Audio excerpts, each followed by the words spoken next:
Hello and welcome back. So as some of you would have seen if you watched the Wales trip, my dad has got a Garmin Zumo XT. So he exported the GPX files, sent them to me to try and put online. But because I didn't have really anything good or anything viable to download and use those GPX files, it was really difficult for me to actually present them to you or put them in a downloadable format. Most new bikes with TFT screens have turn-by-turn navigation, which is fine. It does an okay job when it comes down to navigating to a specific point. When it's not as good is when there are multiple turns to take. There's a left turn in 200 yards, but there's about 4 or 5 left turns you could take. When that's the case, it's really useful to be able to look at a map. It's very rare to come across a bike with Android Auto or Apple CarPlay compatibility. I know Hondas are doing it. I know some of the newer Ducatis are starting to support it as well. But even with that, if you watch channels like Richie Vida, the Android Auto and the Apple CarPlay on bikes can be very buggy. In cars, it's been fantastic. I just don't know why they can't get that technology to work well on bikes. So very long story short, I've bought myself one of these. This is a Garmin Zumo XT. I've also bought myself this, which is a mount from KTM to fit to this. In this video, I'm going to be fitting that and that to the bike. I've already done a rough sort of setup on this. It's pretty self-explanatory, but if any of you watching would like me to do a full setup video on the Zumo XT, let me know in the comments and I'll get that done. First of all, let's have a look in the Garmin box. This is the specific KTM one that is for any GPS device. I think it works with Garmin, I think it works with TomTom. So that's what my Garmin's going to be mounted to. Full disclosure, I'm well aware of the capabilities of this, and one of the reasons I went for this is because my dad has exactly the same model on his Tiger and loves it.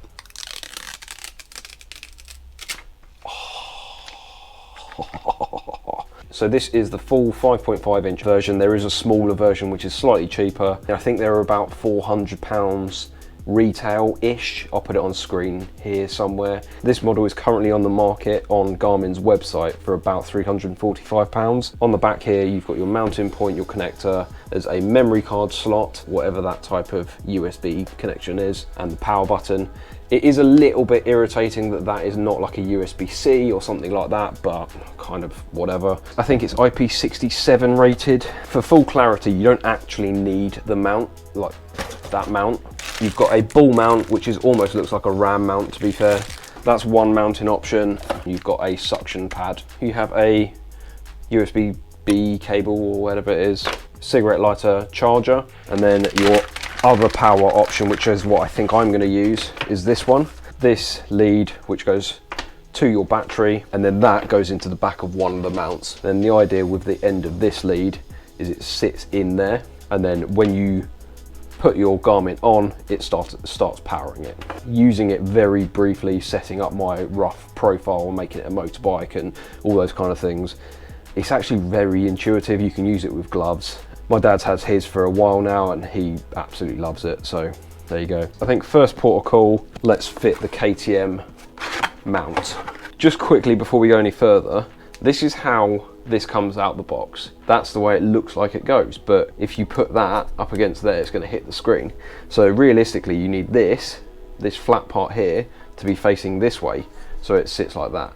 I know it sounds really simple, but most people look at that and go, I don't understand how that would work. Pull it to one side, and then you can literally just spin it around, and then you can just adjust it wherever you want, let go, and it clicks back in place. So mounting wise, it's literally just undo the top 2 bolts on your screen, put it behind there, put the 2 new bolts in, and that's basically it. Bringing out the Garmin, this is the mount that I'm going to be using. Have a look on the bottom, you've got a slightly bigger ledge there, just on the edge here, and you've got the smaller edge there, and that one is the release. So if you look inside the Garmin, you can actually see that the bottom ledge there's a bigger slot there and a smaller slot at the top.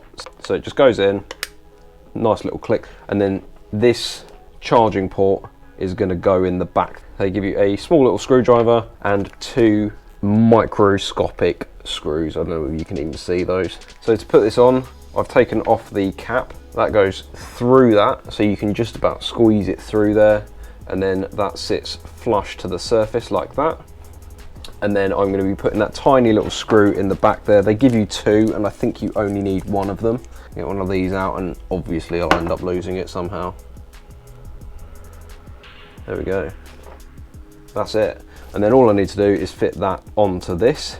In the case, you get a load of bolts, nuts, and spacers. Essentially, you have got the bolt goes through the washer, which goes through this charging base. You've got the spacers turned around that way, so it puts a gap between them.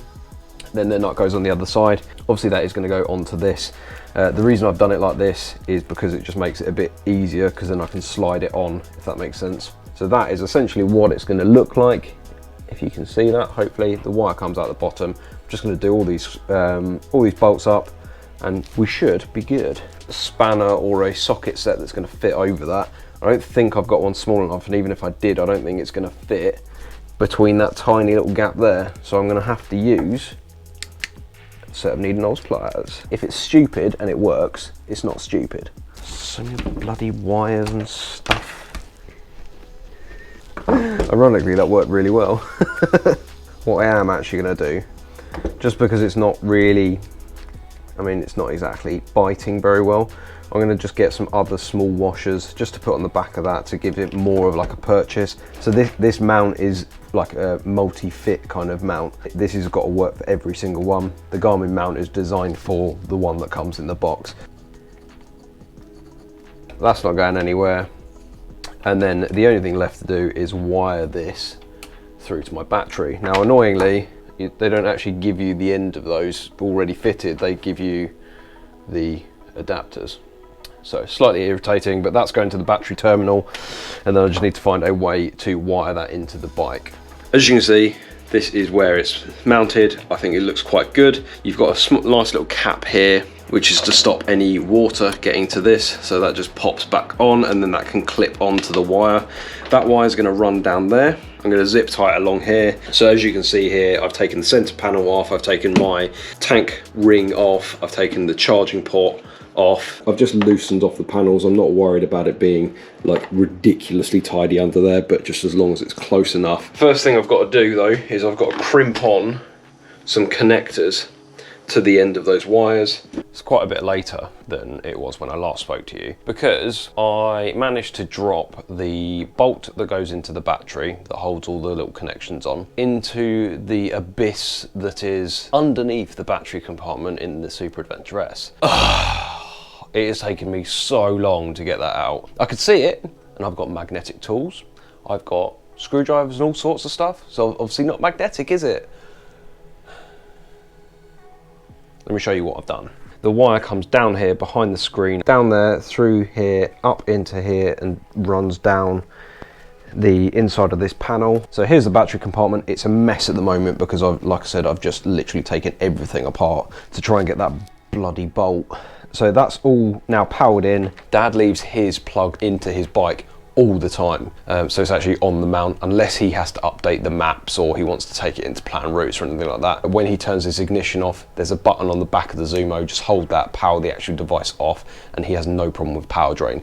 His is also hardwired into the battery. Yeah, let's go and plug it in, shall we, see if it works. If you just press, you should hear a click. There you go. I've got a bit of a reflection. But that, I'm quite happy with that. I think that looks really cool. So I haven't turned this on at all. It's just powered up by the bike. You should be able to see in the corner there, the battery symbol, which says it's got power. But there you go. That is going to be really nice to have as a map and the actual screen and like normal TFT itself. But I think that suits quite nicely. And it doesn't stick out too far as well. It's sort of, it is above the screen, but then I can also tilt this down if I want to, like I mentioned before. Really, really happy with that. The thing that is quite cool with this is you can get the weather and everything on it as well. Don't know if you can see that. There's a weather thing there.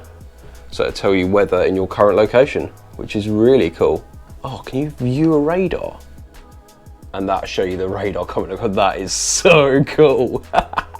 Oh, so we get rid of that, and then we can turn the brightnesses up and all that sort of stuff.